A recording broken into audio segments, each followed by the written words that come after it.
Hey hello everyone, welcome back to my YouTube channel. Hope कि आप सब अच्छे होंगे, मस्त होंगे, ज़बरदस्त होंगे।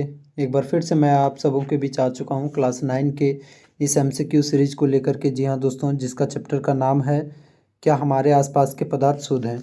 तो चलिए दोस्तों, आज हम लोग क्वेश्चन नंबर 1 से बढ़ते हैं। क्वेश्चन नंबर 1 में ही दे रखा है, देखिए चैप्टर का नाम ही है क्या हमारे आसपास के पदार्थ शुद्ध हैं, यानी कि हमारे आसपास में जितने भी प्रकार के पदार्थ होते हैं, जितने भी अलग अलग प्रकार के पदार्थ होते हैं, क्या वो पदार्थ शुद्ध हैं, इसके बारे में पढ़ना है। तो क्वेश्चन नंबर 1 है कि इनमें से कौन सा पदार्थ है शुद्ध, जो कि शुद्ध है। यानी कि आपको 4 ऑप्शन दिए गए हैं, 4 में से कौन सा पदार्थ शुद्ध है ये आपको बताना है। तो देखिए, शुद्ध पदार्थ सबसे पहले किसे कहते हैं वो जान लीजिए। शुद्ध पदार्थ क्या होते हैं? जो कि एक ही प्रकार के कणों से मिलकर के बने होते हैं, एक ही प्रकार के कणों से मिलकर के बने होते हैं, उसे हम लोग शुद्ध पदार्थ कहते हैं। अब एक ही प्रकार के कण के जगह पर हो सकता है आपका परमाणु हो सकता है एक ही प्रकार का अणु हो सकता है एक ही प्रकार का तत्व हो सकता है एक ही प्रकार का यौगिक हो। तो ये सब अलग अलग होता है, ठीक है। लेकिन अगर अलग अलग प्रकार का तत्व एक साथ मिल गए हैं, अलग अलग प्रकार के यौगिक एक साथ मिल गए हैं, तो वो शुद्ध पदार्थ नहीं बल्कि वो अशुद्ध पदार्थ यानी कि मिश्रण की कैटेगरी में चले जाते हैं, ठीक है। तो शुद्ध पदार्थ क्या होते हैं? जो कि एक ही प्रकार के कणों से मिलकर के बने होते हैं। आप देखिए ऑप्शन में हम लोग चलते हैं, तो ऑप्शन में दे रखा है मिट्टी। तो क्या मिट्टी में एक ही प्रकार का कण होता है क्या? नहीं, उसमें अलग अलग प्रकार के कण होते हैं। दूध में एक ही प्रकार का कण होता है क्या? नहीं, उसमें आपका कैल्शियम वगैरह हो गया, मिनरल्स वगैरह हो गया, और भी सारा कुछ जो भी है आपका, ये कार्बोहाइड्रेट वगैरह का मात्रा हो गया, फैट का मात्रा हो गया। तो इसमें अलग अलग पदार्थ हैं, तो ये भी शुद्ध पदार्थ नहीं होगा। मिट्टी भी नहीं है, दूध भी नहीं है। रक्त में भी आप लोग देखे होंगे कि हमारे रक्त में, ब्लड में WBC होता है, RBC होता है, प्लेटलेट्स होता है। तो इसमें भी अलग अलग पदार्थ हो गए, तो ये भी नहीं होगा। जल का रासायनिक सूत्र क्या होता है? H2O। अभी मैंने क्या बताया कि शुद्ध पदार्थ उसे कहते हैं जिसमें एक ही प्रकार का तत्व होगा या तो एक ही प्रकार का यौगिक होगा। तो यहाँ पर देखिए, जल का रासायनिक सूत्र होता है H2O, और इसमें एक ही प्रकार का यौगिक है, सिर्फ और सिर्फ H2O। तो इसका करेक्ट ऑप्शन बनेगा ऑप्शन नंबर डी, जल। क्वेश्चन नंबर 2 में आते हैं। तो क्वेश्चन नंबर 2 दे रखा है, एक ऐसा धातु, थोड़ा सा मिसप्रिंट हो गया, आप इसे सुधार लीजिएगा। यहाँ पर हो जाएगा आपका एक ऐसा धातु जो कमरे के ताप पर द्रव अवस्था में होता है। अब देखिए, इस क्वेश्चन को देख करके ये नहीं समझिएगा कि ये धातु अधातु का चैप्टर का है। नहीं फ्रेंड्स, ये इसी चैप्टर का है, बट इसमें आप लोगों को दे रखा है तत्व यौगिक के बारे में। तो तत्व में से भी आपको पढ़ना है, धातु किसे कहते हैं, अधातु किसे कहते हैं, उपधातु। तो मैंने वहाँ से उठाया है, पूरा NCERT के एक एक लाइन से मैंने क्वेश्चन को उठाया ताकि आप लोगों को दिक्कत ना हो। क्वेश्चन नंबर 2 है कि ऐसा धातु जो कि कमरे के ताप पर द्रव अवस्था में होता है। लोहा, क्या लोहा को अगर हम लोग रूम में रखेंगे तो क्या वो लोहा द्रव अवस्था में रहता है क्या? नहीं। मैग्नीशियम, क्या मैग्नीशियम रहता है द्रव अवस्था में? ये भी नहीं होगा। पारा, ब्रोमीन। तो देखिए, धातु जो कि कमरे के ताप पर द्रव अवस्था में होता है, तो इसका ऑप्शन नंबर सी सही हो जाएगा, पारा। लेकिन अगर क्वेश्चन पूछा रहता अधातु जो कि कमरे के ताप पर द्रव अवस्था में होता है, अधातु जो कि कमरे के ताप पर द्रव अवस्था में होता है, तो उसका आंसर होता है ब्रोमीन। लेकिन यहाँ पर पूछा है धातु जो कि कमरे के ताप पर द्रव अवस्था में होता है, तो उसके लिए आंसर हो जाएगा आपका पारा। ऑप्शन नंबर सी जो होगा वो बिल्कुल सही होगा। क्वेश्चन नंबर 3 में आते हैं, इनमें से कौन अधातु है? 4 ऑप्शन दिए गए हैं फ्रेंड्स, तो इसमें आपको अधातु को छांटना है। Option number A sodium, option number B aluminium, option number C chlorine, option number D calcium. तो देखिए, जिसका जनरली संयोजकता जो होता है 1 चाहे 2 चाहे 3 आए, अगर उसका संयोजकता या फिर संयोजी इलेक्ट्रॉन जो है, संयोजकता नहीं, संयोजी इलेक्ट्रॉन 1 2 3 आए, तो वो जनरली सामान्यतः धातु की कैटेगरी में आते हैं। और जिसका संयोजी इलेक्ट्रॉन 5 चाहे 6 चाहे 7 हो, तो वो सामान्यतः अधातु की कैटेगरी में आते हैं। अब देखिए, सोडियम का कितना होता है? तो सोडियम का एटॉमिक नंबर होता है 11। अगर इसको बांटेंगे 2 8 1, तो इसका बाहरी कक्षम कितना इलेक्ट्रॉन आ रहा है? 1, यानी कि ये आपका धातु हो जाएगा। लेकिन क्वेश्चन पूछा है कि अधातु है। एल्युमिनियम का 13 होता है, तो 2 8, 2 और 8 कितने हो गए? 10, और यहाँ पर लगाऊंगा मैं 3। तो इसका बाहरी कक्षम कितना आया? 3। तो 1 2 3 आएगा, तो मतलब धातु, तो ये भी धातु, ये भी धातु। क्लोरीन का देखते हैं, तो क्लोरीन का अगर देखेंगे हम लोग, तो क्लोरीन का कितना आता है? क्लोरीन का आपका हो जाएगा 17 नंबर, तो इसका हो जाएगा 2 8 7। तो अभी मैंने थोड़ा देर पहले बताया था कि जिसका बाहरी कक्षा में 5, 6, 7 आएगा वो अधातु हो जाएगा। इसका आपका ऑप्शन नंबर सी करेक्ट हो जाएगा। लेकिन अगर वहीं बात करते हैं, थोड़ा ऑप्शन नंबर डी को देख लेते हैं, कैल्शियम का जिसका परमाणु संख्या 20 होता है, तो लगाएंगे 2, 8, 8, 2, तो बाहरी कक्षा में कितना इलेक्ट्रॉन आया, 2 आया।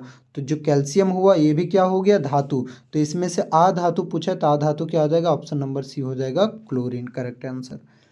चलिए क्वेश्चन नंबर 4 में बढ़ते हैं। इनमें से कौन शुद्ध पदार्थ है, फिर से 4 ऑप्शन दिए गए हैं, इनमें से आपको शुद्ध पदार्थ छांटना है। तो शुद्ध पदार्थ किसे कहते हैं, जो एक ही प्रकार के कणों से मिलकर के बने होते हैं। तो कीचड़ में एक ही प्रकार का कण होता है क्या, नहीं, ये शुद्ध पदार्थ नहीं होगा, ये मिश्रण हो जाएगा। शरबत, शरबत कैसे बनता है, तो चीनी और चीनी हो गया और पानी का घोल, तो इसमें भी 2 पदार्थ आ गया, तो ये भी मिश्रण हो जाएगा। हाइड्रोजन, चीनी का घोल, देखिए चीनी का घोल भी हो जाएगा आपका मिश्रण, ये शुद्ध पदार्थ नहीं होगा।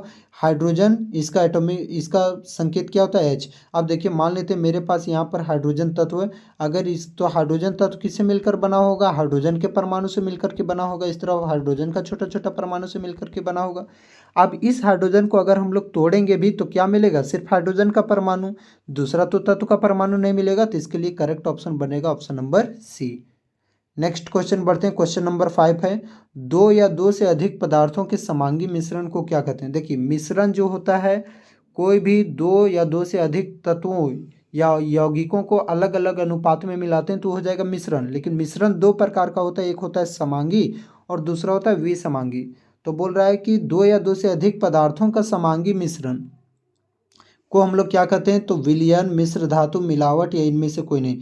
तो 2 या 2 से अधिक पदार्थों के समांगी मिश्रण को याद रखिएगा, हम लोग क्या कहते हैं, विलयन कहते हैं। 5 का ऑप्शन नंबर ए करेक्ट हो जाएगा। क्वेश्चन नंबर 6 में आते हैं, वैसे पदार्थ जो एक ही प्रकार के कणों से बने होते हैं। अब इसका आंसर तो आप लोग इजीली दे सकते हैं, क्वेश्चन नंबर 1 में ही मैंने इसका की पॉइंट्स में करा रखा है कि वैसे पदार्थ जो एक ही प्रकार के कणों से मिलकर के बने होते हैं वो क्या कहलाते हैं। जो एक ही प्रकार के पार्टिकल से मिलकर के बना होता है, सेम काइंड ऑफ पार्टिकल से, उसे क्या कहते हैं, मिश्र धातु, धातु, शुद्ध पदार्थ या फिर मिश्रण। तो इसके लिए आपका ऑप्शन नंबर सी हो जाएगा फ्रेंड्स, यानी कि शुद्ध पदार्थ जो एक ही प्रकार के कणों से मिलकर के बने होते हैं उसे हम लोग कहते हैं शुद्ध पदार्थ। क्वेश्चन नंबर 6 का ऑप्शन नंबर सी करेक्ट हो जाएगा। क्वेश्चन नंबर 7 में आते हैं, तो 7 दे रखा है, एक से अधिक पदार्थ किसी भी अनुपात में मिलाने पर क्या बनता है। देखो जब एक से अधिक पदार्थ को कोई भी अनुपात में मिलाइए, फिक्स रेशियो नहीं है उसका, कोई भी अनुपात में मिलाइए कि 50 ग्राम हमने चीनी ले लिया और उसे 100 ग्राम पानी में मिला दिया, चाहे हमने मान लेते हैं 20 ग्राम चीनी ले लिया और उसे 200 ग्राम पानी में मिला दिया, तो अलग अलग अनुपात में मिलाते हैं तो क्या कहलाता है, विलयन नहीं। एक ही अनुपात में मिलाएंगे तो यौगिक हो, विलयन तो क्या होता है, समांगी मिश्रण को हम लोग विलयन कहते हैं। तो यहाँ पर समांगी मिश्रण नहीं दे रखा है तो ये गलत हो जाएगा ऑप्शन। यौगिक, यौगिक क्या होता है कि निश्चित अनुपात में मिलाते हैं, जबकि यहाँ पर बोल रहा है किसी भी अनुपात में। देखिए निश्चित अनुपात में मिलाते हैं तो बनेगा यौगिक, और किसी भी अनुपात में मिलाते हैं तो बन जाएगा आपका मिश्रण। तो इसका ऑप्शन नंबर सी हो जाएगा। क्वेश्चन नंबर 8 में बढ़ते हैं, जब एक से अधिक पदार्थ को एक निश्चित अनुपात में मिलाते हैं। देखिए आ गया क्वेश्चन, एक से अधिक पदार्थ को निश्चित अनुपात में, वहां पर बोल रहा है किसी भी अनुपात में मिलाते हैं, तो किसी भी अनुपात में मिलाएंगे तो हो जाएगा मिश्रण, जबकि निश्चित अनुपात में मिलाएंगे तो हो जाएगा आपका यौगिक। करेक्ट ऑप्शन आपका ऑप्शन नंबर बी बन जाएगा। क्वेश्चन नंबर 9 है, आवर्त सारणी में कुल तत्वों की संख्या कितनी है। देखिए आवर्त सारणी में सभी तत्वों को आवर्त सारणी में सजाया गया है, आपको क्लास 10th में जानने को मिलेगा। तत्वों का आवर्त वर्गीकरण ये चैप्टर है जो कि केमिस्ट्री का आपको चैप्टर नंबर 5 में मिल जाएगा। तो वहाँ पर बोल रहा है कि कुल कितने तत्वों को रखा गया, तो याद रखिएगा 118 एलिमेंट्स है, 118 तत्व है, जिसमें आपका धातु भी होता है, अधातु भी है, उपधातु भी है, ठीक है। और इस प्रकार से अलग अलग तत्वों को अलग अलग श्रेणियों में रखा गया। लेकिन कुल कितने तत्व हैं, तो टोटल 118 तत्व हैं। तो क्वेश्चन नंबर 9 का ऑप्शन नंबर बी करेक्ट हो जाएगा। चलिए क्वेश्चन नंबर 10 है, तो क्वेश्चन नंबर 10 में है, तत्व किस प्रकार के पदार्थ होते हैं। जो तत्व होते हैं वो किस प्रकार के पदार्थ हैं, शुद्ध पदार्थ, अशुद्ध पदार्थ, विलयन या फिर मिश्रित। तो देखिए जितने भी तत्व होते हैं ना वो आपका कौन सा पदार्थ है, शुद्ध पदार्थ होते हैं। ऑल के ऑल, सभी जो भी तत्व होते हैं जैसे कि हाइड्रोजन। शुद्ध पदार्थ किसे कहते हैं? जो एक ही प्रकार के कणों से मिलकर के बने होते हैं। अब देखिए हाइड्रोजन किससे मिलकर बने होगा? सिर्फ हाइड्रोजन परमाणु से। मान लेते हैं सोडियम लिए, इस प्रकार का सोडियम है, तो सोडियम भी किससे मिलकर के बना होगा? सिर्फ और सिर्फ सोडियम परमाणु से, क्योंकि सिर्फ यहाँ पर सोडियम ही है ना, तो सोडियम परमाणु से ही मिलकर के बना होगा। तो तत्व कैसा पदार्थ होता है? शुद्ध पदार्थ होता है। आपका ऑप्शन नंबर ए करेक्ट हो जाएगा। क्वेश्चन नंबर 10 में आते हैं, किसे रासायनिक प्रतिक्रिया द्वारा अन्य सरल पदार्थों में विभाजित नहीं किया जा सकता है। मतलब आप किसे सरल पदार्थों में विभाजित नहीं कर सकते हैं और मतलब उसका छोटा टुकड़ा नहीं कर सकते हैं? धातु, यौगिक, मिश्रण या फिर विलयन। तो इसके लिए करेक्ट ऑप्शन बनेगा धातु। अब देखिए कैसे होगा सो, मान लेते हैं स्टूडेंट्स मेरे पास सोडियम है, ये हो गया सोडियम। तो सोडियम किससे मिलकर के बना होगा? भाई सोडियम मिलकर के बना होगा सोडियम के परमाणुओं से, इस तरह करके छोटे छोटे कणों से मिलकर बना होगा, सोडियम के परमाणुओं से इस तरह मिलकर के बना होगा। अब अगर हम लोग इस सोडियम को अगर हम लोग तोड़ते जाएंगे तो क्या मिलेगा? अल्टीमेटली सोडियम परमाणु ही मिलेगा कि या और कुछ मिलेगा? सिर्फ और सिर्फ आपको सोडियम मिलेगा। तो इसको आप छोटा टुकड़ा कर सकते हैं क्या? बिल्कुल नहीं कर सकते हैं, क्योंकि जब भी टुकड़ा करिएगा सोडियम परमाणु, जब भी टुकड़ा करिएगा सोडियम परमाणु, तो यानी कि जो तत्व होते हैं उसे आप सरल प्रक्रिया में विभाजित नहीं कर सकते हैं रासायनिक अभिक्रिया द्वारा। तो आपका ऑप्शन नंबर 11, क्वेश्चन नंबर 11 का ऑप्शन नंबर ए सही हो जाएगा। लेकिन यौगिक को आप रासायनिक प्रतिक्रिया द्वारा विभाजित कर सकते हैं। एज एग्जाम्पल जैसे कि मेरे पास है वाटर, तो वाटर को जब हम लोग करवाएंगे इलेक्ट्रोलिसिस यानी कि विद्युत अपघटन करवाएंगे, तो यहाँ पर यह हाइड्रोजन और ऑक्सीजन गैस में टूट जाएगा। ठीक है, डी ये क्या हो जाएगा? टूट जाएगा। क्यों, कैसे टूटा? क्योंकि ये क्या है? यौगिक, और यौगिक में एक से अधिक तत्व हैं। देखिए हाइड्रोजन भी है और ऑक्सीजन भी है। तो यौगिक को तोड़ सकते हैं रासायनिक अभिक्रिया के द्वारा, लेकिन याद रखिएगा यौगिक को भौतिक अभिक्रिया के द्वारा तोड़ा नहीं जा सकता, सिर्फ रासायनिक अभिक्रिया द्वारा तोड़ा जा सकता है। लेकिन तत्व को आप रासायनिक अभिक्रियाओं के द्वारा भी तोड़ नहीं सकते हैं। तो क्वेश्चन नंबर 11 का ऑप्शन नंबर ए करेक्ट हो जाएगा। क्वेश्चन नंबर 12, वैसे तत्व जो इलेक्ट्रॉन का त्याग करते हैं, जो इलेक्ट्रॉन का त्याग करेंगे वो क्या कहलाएंगे? आधातु, धातु, उपधातु या फिर मिश्र धातु। देखिए तो यहाँ पर जो इलेक्ट्रॉन का त्याग करेंगे, तो इलेक्ट्रॉन का त्याग कौन करते हैं? तो जनरली इलेक्ट्रॉन का त्याग वही करते हैं जिसका बाहरी कक्षा में यानी कि संयोजी इलेक्ट्रॉन में 1 2 3 होते हैं, वही अपने अक्रिय गैस की प्राप्ति के लिए इलेक्ट्रॉन का त्याग करते हैं। और जो इलेक्ट्रॉन का त्याग करते हैं ना, उन्हें हम लोग कहते हैं धातु। जो इलेक्ट्रॉन का त्याग करते हैं उसे कहते हैं धातु, और जो इलेक्ट्रॉन को ग्रहण करते हैं उसे कहते हैं अधातु। तो यहाँ पर पूछ क्या रखा है? जो इलेक्ट्रॉन का त्याग करते हैं, तो इसके लिए ऑप्शन नंबर बी करेक्ट हो जाएगा 12 का, धातु। और जो इलेक्ट्रॉन को ग्रहण करते हैं उसे हम लोग क्या कहेंगे? अधातु कहेंगे। क्वेश्चन नंबर 13 में आते हैं। तो 13 में जब 2 या 2 से अधिक धातु या अधातु को गलित अवस्था में मिलाया जाता है तो क्या बनता है? देखिए 2 या 2 से अधिक धातुओं को या फिर अधातुओं को गलित अवस्था में मिलाया जाएगा तो क्या बनेगा? आपका तत्व होगा कि मिश्र धातु की, यौगिक या फिर मिश्रण। तो इसके लिए जो आपका करेक्ट ऑप्शन बनेगा वो आपका ऑप्शन बन जाएगा ऑप्शन नंबर बी, ये हो जाएगा आपका मिश्र धातु। ये जो मिश्र धातु होते हैं कब बनते हैं? जब 2 या 2 से अधिक धातु या अधातु को गलित अवस्था में मिलाया जाता है तब। एज एग्जाम्पल पहले समझ लीजिए कि जैसे कि हो गया आपका तांबा, ठीक है, तांबा यानी कि कॉपर हो गया, प्लस में टीन यानी कि एसन, ये स्टेनम होता है लैटिन वर्ड में। ठीक है, तो तांबा और टीन को मिलाएंगे तो प्राप्त होगा शीशा, पीबी प्राप्त होगा। तो देखिए यहाँ पर 2 धातुओं को मिलाया गया, लेकिन 2 धातुओं को, इन दोनों धातुओं को कैसे मिलाया गया होगा? इन दोनों धातुओं को मिलाया गया होगा गलित अवस्था में। तो जो शीशा बना आपका वो हो गया आपका मिश्र धातु का एग्जाम्पल। ओके, क्वेश्चन नंबर 14 में बढ़ते हैं। क्वेश्चन नंबर 14 है, जिस मिश्रण में सभी घटक एक समान रूप से घुले होते हैं। ठीक है, जिसमें सभी घटक मिश्रण है, तो मिश्रण क्या होता है? 2 या 2 से अधिक पदार्थों को जब मिलाया जाता कोई भी अनुपात में तब मिश्रण बनेगा। लेकिन जब निश्चित अनुपात में 2 या 2 से अधिक पदार्थों को मिलाया जाता है तब आपका क्या बनेगा? यौगिक। तो बोल रहा है कि मिश्रण में सभी घटक एक समान रूप से घुले हों। जैसे कि समझिए आने कि उसमें दूसरा घटक घुला है सो पता नहीं चलेगा आपको। मान लेते हैं इसके अंदर में मेरे पास क्या है, ऐसे ऐसे करके ये हो गया आपका पानी भर रखा है। अब इसमें मैंने क्या डाल दिया? नमक डाल दिया। तो क्या अगर हम नमक डालेंगे और पानी है तो क्या उसमें आप बाहर से देख करके पता लगा सकते हो क्या कि इस पानी के अंदर नमक डाला गया है, बिल्कुल भी नहीं पता लगा सकते हो। तो जिसमें दूसरा घटक का पता ना चले उसे हम लोग कहते हैं समांगी मिश्रण, और जिसमें दूसरे घटक का पता चल जाए उसे हम लोग कहते हैं विसमांगी मिश्रण। तो ऑप्शन में क्वेश्चन क्या दिया है कि घटक एक समान रूप से घुले होते, मतलब पता नहीं चलेगा, एक समान रूप से घुले होंगे। तो इसका ऑप्शन नंबर ये करेक्ट हो जाएगा, समांगी मिश्रण। जबकि असमान रूप से जो घुले होते हैं, जैसे कि आपका पानी हो गया और चौक हो गया, तो इसमें आपका साफ साफ पता चल जाएगा कि पानी में चौक घुला हुआ है, या तो पानी हो गया और मिट्टी हो गया। तो साफ साफ पता चल जाएगा कि पानी में मिट्टी घुला हुआ है, तो पानी और मिट्टी का घोल जो होगा विसमांगी होगा। जबकि पानी चीनी का घोल या तो पानी और नमक का घोल जो होगा वो समांगी मिश्रण हो जाएगा। तो यहाँ पर बोल रखा है एक समान रूप से घुले होते हैं, यानी कि 14 का ऑप्शन नंबर ये हो जाएगा समांगी मिश्रण। क्वेश्चन नंबर 15 में आते हैं। तो क्वेश्चन नंबर 15 है, आप देखिए 14 को समझाने में इतना टाइम लगा तो 15 वाला आपसे यूं ही बन जाएगा। 15 हम पढ़ दे रहे हैं, जिस मिश्रण में सभी घटक एक समान रूप से नहीं घुले होते हैं, मतलब एक समान रूप से नहीं घुले होते हैं, उसे हम लोग क्या कहेंगे, समांगी मिश्रण की विसमांगी की यौगिक या फिर कोई नहीं। तो इसका मैं जो जिम्मा है, जो कार्यभार है, वो आप लोगों पर छोड़ रहा हूँ स्टूडेंट्स। आप लोग बताइए कि इसका करेक्ट ऑप्शन क्या बनेगा, समांगी होगा, विसमांगी, यस यौगिक, या फिर कोई नहीं। 15 का क्या होगा करेक्ट ऑप्शन, आप लोग बताइए। क्वेश्चन नंबर 16 में आते हैं, निम्न में से कौन अशुद्ध पदार्थ है। अशुद्ध पदार्थ यानी कि मिश्रण कौन है। देखिए शुद्ध पदार्थ किसे कहते हैं, जो एक ही प्रकार के कणों से मिलकर के बने होते हैं, और अशुद्ध पदार्थ यानी कि मिश्रण किसे कहते हैं, जो अलग अलग प्रकार के कणों से मिलकर के बने होते हैं। अब देखिए जल, तो जल का रासायनिक सूत्र क्या हो गया, H2O। तो बोले थे कि एक ही प्रकार के कण से मिलकर के, इसका मतलब हुआ तत्व भी हो सकता है, यौगिक भी हो सकता है, अणु भी हो सकता है, परमाणु भी हो सकता है। तो जल क्या हो गया आपका, यौगिक हो गया, ये शुद्ध पदार्थ होगा। नमक, नमक का सूत्र क्या होता है आपका, NaCl होता है, तो ये भी क्या हो गया आपका, यौगिक हो गया, ये भी शुद्ध पदार्थ हो जाएगा।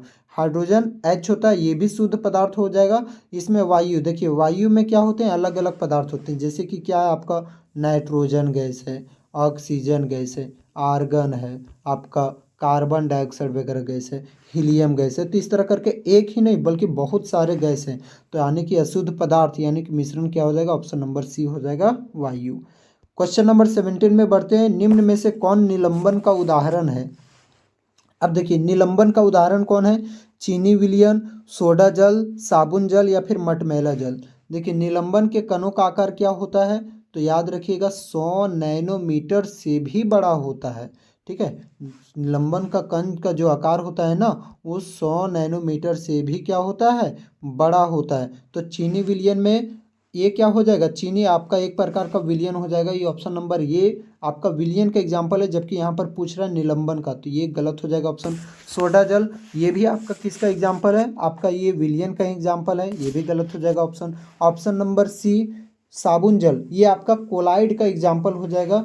तो यहाँ पर आपको पूछ रखा है निलंबन, तो ये भी आपका गलत हो जाएगा ऑप्शन।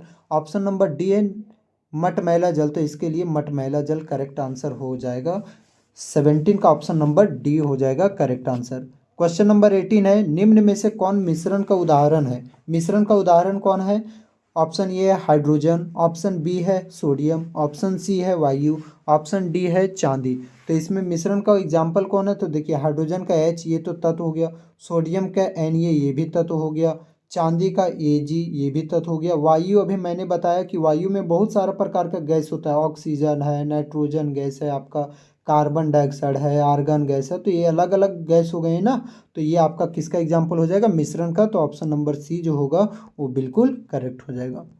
क्वेश्चन नंबर 19 में बढ़ते हैं। तो क्वेश्चन नंबर 19 है, विलयन के कणों का आकार कितना होता है। देखिए विलयन के कणों का आकार क्या होता है, याद रखिएगा 1 नैनोमीटर से भी क्या होता है, 1 नैनोमीटर से भी छोटा होता है विलयन के कणों का आकार। जबकि कोलाइड का कणों का आकार होता है 1 से लेकर के 100 नैनोमीटर के बीच में होता है। और जबकि निलंबन का क्या होता है, 100 नैनोमीटर से भी बड़ा होता है। तो विलयन के कणों का आकार पूछ रहा है, तो 1 नैनोमीटर से छोटा, ऑप्शन बी 1 से 100 नैनोमीटर के बीच, ऑप्शन सी 100 नैनोमीटर से बड़ा, ऑप्शन नंबर डी इनमें से कोई नहीं। तो विलयन के कणों का आकार क्या हो जाएगा, 1 नैनोमीटर से भी छोटा, यानी कि आपका ऑप्शन नंबर ये जो है वो क्या हो जाएगा, करेक्ट हो जाएगा। क्वेश्चन नंबर 20 है, कोलाइड के कणों का आकार कितना होता है। अब देखिए 19 वाला जो बच्चे समझे होंगे वो 20 का जवाब आसानी से दे सकते हैं। विलियन के कणों का आकार क्या होगा, 1 नैनोमीटर से छोटा। कोलाइड का क्या होगा, 1 से 100 नैनोमीटर के बीच। और जबकि निलंबन का क्या होता है, 100 नैनोमीटर से भी बड़ा होता है। तो यानी कि यहाँ पर ऑप्शन नंबर जो बी है वो आपका क्या हो जाएगा, बिल्कुल सही हो जाएगा, option number B. Question number 21 है, निलंबन के कणों का आकार कितना होता है। तो निलंबन के कणों का आकार क्या हो जाएगा आपका, 100 नैनोमीटर से भी क्या हो जाएगा, बड़ा। यानी कि ऑप्शन नंबर सी जो होगा वो बिल्कुल करेक्ट हो जाएगा। क्वेश्चन नंबर 22 में आते हैं, तो कौन समांगी मिश्रण का उदाहरण है। तो समांगी मिश्रण किसे कहते हैं, जिसमें घटक एक समान रूप से घुले होते हैं। आप बाहर से देख करके पता नहीं लगा सकते हैं कि उसमें कोई दूसरा चीज़ घुला हुआ है। देखिए मिट्टी, तो मिट्टी में सारा कुछ जितने भी पदार्थ होते हैं वो साफ साफ पता चल जाते हैं आपके। तो ये समांगी नहीं बल्कि ये विसमांगी मिश्रण का उदाहरण है। लकड़ी, ये भी विसमांगी हो जाएगा। सोडा जल, सोडा जल में आप पता नहीं लगा सकते हैं कि सोडा क्या है, जल कहाँ है सो। ठीक है, जल तो आपको पता चल जाएगा, लेकिन सोडा उसके अंदर में कहाँ का घुला है ये आप पता नहीं लगा सकते। तो 22 का ऑप्शन नंबर सी करेक्ट हो जाएगा। नेक्स्ट क्वेश्चन में बढ़ते हैं। क्वेश्चन नंबर 23 है, निम्न में से कौन विसमांगी मिश्रण का उदाहरण है। अब इसमें से आपको बताना कि विसमांगी मिश्रण का उदाहरण कौन है।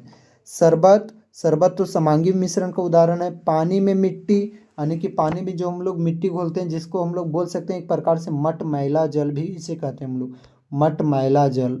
तो मटमैला जल, तो हाँ बिल्कुल ये भी समांगी मिश्रण का उदाहरण है। सोडा जल ये भी समांगी का है, और सिरका ये भी समांगी का है। शरबत समांगी मिश्रण का उदाहरण है, सोडा जल भी समांगी मिश्रण का उदाहरण, सिरका भी समांगी मिश्रण का उदाहरण है। तो इसके लिए जो आपका करेक्ट ऑप्शन बनेगा वो हो जाएगा पानी में मिट्टी, यानी कि मटमैला जल, ऑप्शन नंबर बी करेक्ट हो जाएगा। नेक्स्ट क्वेश्चन में बढ़ते हैं। क्वेश्चन नंबर 24 है, निम्न में से कौन टिंडल प्रभाव को प्रदर्शित करेगा। देखिए टिंडल प्रभाव को कौन प्रदर्शित करेगा ये आपको बताना है। तो ऑप्शन नंबर ये है आपका नमक का घोल, ऑप्शन बी है दूध, ऑप्शन सी है कॉपर सल्फेट का विलयन, ऑप्शन नंबर डी है कोई नहीं। तो देखिए टिंडल प्रभाव को प्रदर्शित कौन कौन करता है, तो याद रखिएगा। देखिए विलयन एक होता है, विलयन दूसरा होता है निलंबन, और तीसरा क्या हो गया आपका कोलाइड। तो विलयन टिंडल प्रभाव को प्रदर्शित नहीं करते हैं, जबकि कोलाइड और निलंबन जो होते हैं वो टिंडल प्रभाव को प्रदर्शित करते हैं। उनमें से भी कौन सबसे अच्छा से प्रदर्शित करेगा टिंडल प्रभाव को, तो याद रखिएगा उनमें से भी सबसे अच्छा से प्रदर्शित करता है कोलाइड टिंडल प्रभाव को। तो विलियन टिंडल प्रभाव को प्रदर्शित नहीं करता है, लेकिन यहाँ पर बोल रहे टिंडल प्रभाव को कौन प्रदर्शित करेगा। तो नमक का घोल ये तो विलियन का एग्जाम्पल है, तो ये तो टिंडल प्रभाव को प्रदर्शित करेगा नहीं। दूध ये करेगा क्योंकि ये किसका एग्जाम्पल है आपका, कोलाइड का। कॉपर सल्फेट का विलियन ये भी विलियन का एग्जाम्पल है, ये टिंडल प्रभाव को प्रदर्शित नहीं करेगा। इनमें से कोई नहीं, ये नहीं होगा। तो आपका ऑप्शन नंबर बी जो होगा वो बिल्कुल सही हो जाएगा। दूध जो है टिंडल प्रभाव को प्रदर्शित करेगा, क्यों, क्योंकि दूध किसका एग्जाम्पल है आपका, कोलाइड का एग्जाम्पल है। निलंबन भी टिंडल प्रभाव को प्रदर्शित करते हैं। अब बोल रहा है कि कौन टिंडल प्रभाव को दिखाता है, विलियन की कोलाइड की निलंबन, या बी और सी दोनों। तो देखिए विलियन टिंडल प्रभाव को प्रदर्शित नहीं करते हैं, जबकि आपका कोलाइड जो है और निलंबन जो है वो टिंडल प्रभाव को प्रदर्शित करते हैं। तो इसके लिए जो करेक्ट ऑप्शन बनेगा आपका ऑप्शन नंबर डी हो जाएगा। बी और सी दोनों, ये दोनों करेंगे। देखिए यहाँ पर मैंने पिक्चर भी दे रखा है। देखिए इस पिक्चर में आपको साफ साफ पता चल जाएगा कि ये हो गया, ये जो है आपका सॉल्यूशन हो गया आयनिक विलयन, ये हो गया कोलाइड, और ये हो गया आपका निलंबन। तो देखिए जब टॉर्च को इस सॉल्यूशन से गुजारा गया, यानी कि विलयन से गुजारा गया, तो इसमें प्रकाश का पथ जो है, रास्ता जो है, इसमें प्रकाश का नहीं नज़र आ रहा है। जबकि कोलाइड में रास्ता, जो प्रकाश का रास्ता है वो बिल्कुल नज़र दिख रहा है, मतलब प्रकाश पार कर रहा है इसके अंदर से, वो साफ साफ दिख रहा है। सस्पेंशन यानी कि निलंबन में भी प्रकाश जा रहा है, वो भी दिख रहा है। तो टिंडल प्रभाव को कौन प्रदर्शित करते हैं, कोलाइड और आपका निलंबन, जबकि विलियन टिंडल प्रभाव को प्रदर्शित नहीं करते हैं। नेक्स्ट बढ़ते हैं। क्वेश्चन नंबर 26 है। क्वेश्चन नंबर 26 है, निम्न में से कौन जो है वो रासायनिक परिवर्तन का उदाहरण है। अब रासायनिक परिवर्तन किसे कहते हैं, जिसमें नए पदार्थों का निर्माण होते हैं और साथ में ये पुराने रूप से वापस नहीं आ सकते हैं। जैसे कि क्या हो सकता है, जैसे कि आपका देखिए दूध, दूध से क्या बन गया, दही बन गया। तो क्या दही जो बना आपका फिर से दूध में आ सकता है क्या, बिल्कुल नहीं आ सकता। तो ये रासायनिक परिवर्तन हो गया। उसी प्रकार से फल का पकना, अब फल पहले था कच्चा, कच्चा था तो फिर बाद में वो फल क्या हो गया, पक गया। तब पकने के बाद क्या वो फल फिर से कच्चा हो सकता है क्या, नहीं। ये आपका रासायनिक परिवर्तन है। तो पूछ रहा रासायनिक परिवर्तन का एग्जाम्पल क्या है, जल में नमक का घुलना। तो ये भौतिक परिवर्तन का है, रासायनिक परिवर्तन का नहीं है, क्योंकि आप नमक और जल को अलग कर सकते हैं। जल का वाष्प बनना, ये भी भौतिक परिवर्तन का एग्जाम्पल है, क्योंकि जल वाष्प में बनता है तो भी उसका रासायनिक सूत्र H2O ही होता है, भाप, जल का भाप। फल का पकना, देखिए फल पक गया लेकिन फिर से क्या वो कच्चा हो सकता है क्या, नहीं हो सकता। यानी कि ये भी क्या हो जाएगा, रासायनिक परिवर्तन का एग्जाम्पल हो जाएगा, ऑप्शन नंबर सी।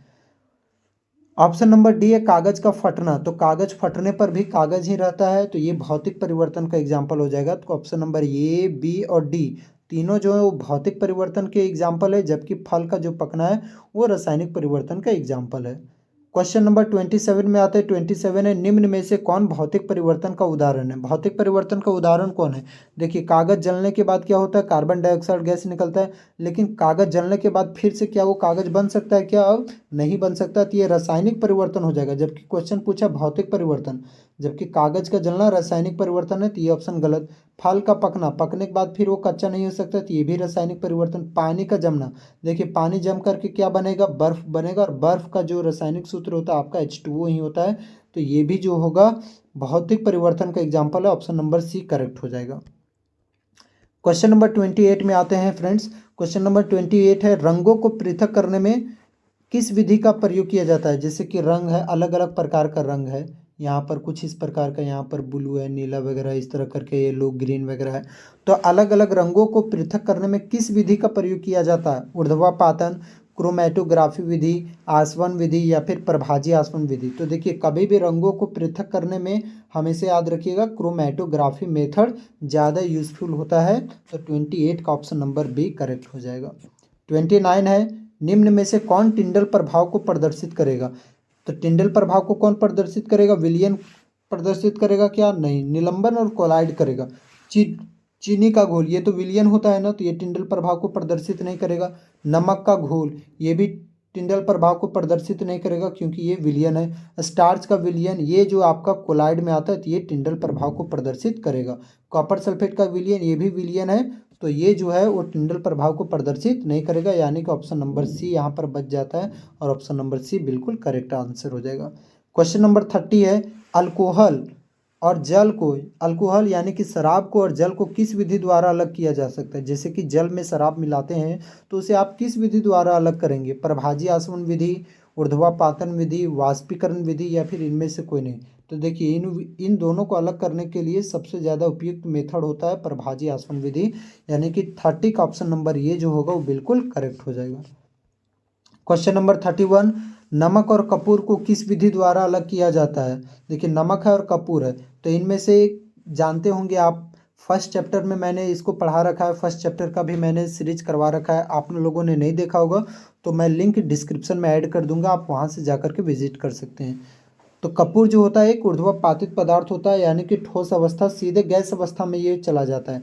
तो इसको आप कौन सा विधि द्वारा अलग करेंगे नमक और कपूर को, तो इसके लिए करेक्ट ऑप्शन बनेगा ऑप्शन नंबर बी, ऊर्ध्वपातन विधि के द्वारा अलग किया जा सकता है। क्वेश्चन नंबर 32 है। 32 क्या है आपका, कि रक्त से नशीले पदार्थों को अलग करने में किस विधि का उपयोग किया जाता है। रक्त से जो भी नशीला पदार्थ होता है, यानी कि ड्रग्स, यही क्वेश्चन को ऐसे भी पूछ सकता है, रक्त से ड्रग्स को अलग करने में किस विधि का उपयोग किया जाता है, क्रोमेटोग्राफी विधि, या फिर वाष्पीकरण, या फिर आसवन, या फिर कोई नहीं। तो रक्त से नशीले पदार्थों को अलग करने में क्रोमेटोग्राफी विधि का उपयोग किया जाता है।